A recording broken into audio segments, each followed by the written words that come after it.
ഞാൻ നിന്നോട് പറയാം, നമ്മുടെ ഫസ്റ്റ് നൈറ്റിലെ കാര്യം ഒന്നും നീ ഇവിടെ സംസാരിക്കാൻ നിൽക്കരുത്. ചുമ്മാതിരി ചേച്ചി പറയട്ടെ.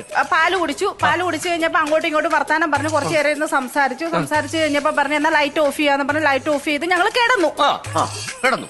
ഒരു 3 മണിയായി കാണും സാറേ. അപ്പോഴാ സാറേ ഇങ്ങനെ യഥാർത്ഥ സ്വഭാവം ഞാൻ മനസ്സിലാക്കുന്നത്. താൻ തനി കാട്ടാളനായല്ലോ. എടോ, ഇതൊക്കെ വളരെ തന്മയത്വത്തോടെ കൈകാര്യം ചെയ്യേണ്ട കാര്യമല്ലേ?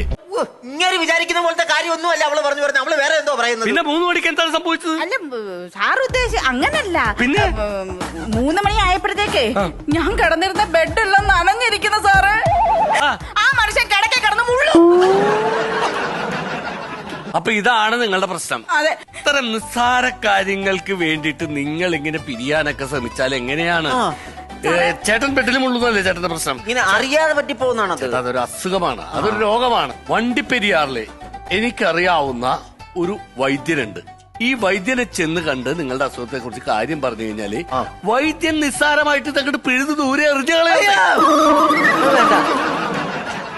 അതല്ല, നിങ്ങളുടെ അസുഖത്തിനെ വൈദ്യൻ പിഴുത് ദൂരെ എറിയും. വേരോടെ പിഴുതെറിയും.